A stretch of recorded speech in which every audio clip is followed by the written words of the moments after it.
Et la transition est toute trouvée pour revenir sur le conseil municipal de lundi soir. Le secteur des faïenceries constitue un enjeu majeur pour le développement harmonieux du centre-ville. C'est ce que laissait entendre la municipalité de Sarreguemines déjà durant le mandat précédent. Dans le cadre de la requalification du cœur de ville, la municipalité a pour projet de contribuer au développement touristique. Mais le propriétaire des lieux ne l'entend pas ainsi. Lundi soir, le conseil municipal a décidé d'affirmer un peu plus sa volonté de maîtriser le devenir de ce secteur en créant une zone d'aménagement concertée. Explication. Que faire de 29 hectares au cœur de ville? Que faire d'une friche qui rappelle que la production de faïence à Sarreguemines appartient au passé?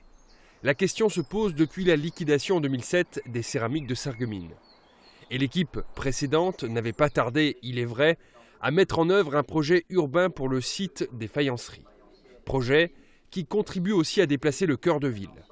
6 ans plus tard, une étude, une réflexion d'ensemble pour définir les grandes lignes de la reconversion est désormais dans les mains du maire.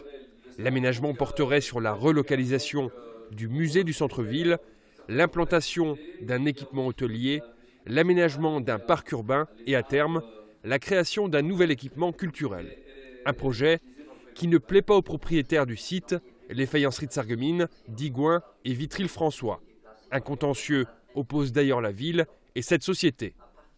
La création d'une zone d'aménagement concerté apparaît comme un moyen de sortir d'une situation de blocage, explique le maire.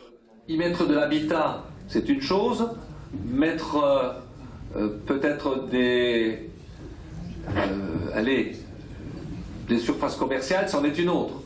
Et nous avons encore le droit de dire qu'à cet endroit-là, nous voulons un certain nombre d'équipements qui ne correspondent pas forcément aux mêmes objectifs de FSDV. Soit on tombe d'accord avec le propriétaire, et je le dis ici avec détermination, soit on tombe d'accord avec le propriétaire qui lui défend ses actionnaires. Je rappelle qu'on est dans une FSDV, dans une société cotée en bourse, et puis le maire, nous tous ensemble, qui défendons nos actionnaires, et nos actionnaires, c'est le contribuable. Donc il est hors de question d'aller au-delà du prix, d'un prix acceptable.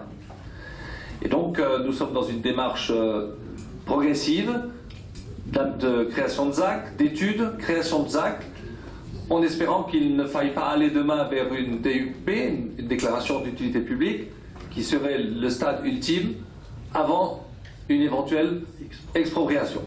J'utilise le mot parce que là nous sommes, moi je le dis, ce soir je le dis, et je voudrais que ce soit répété.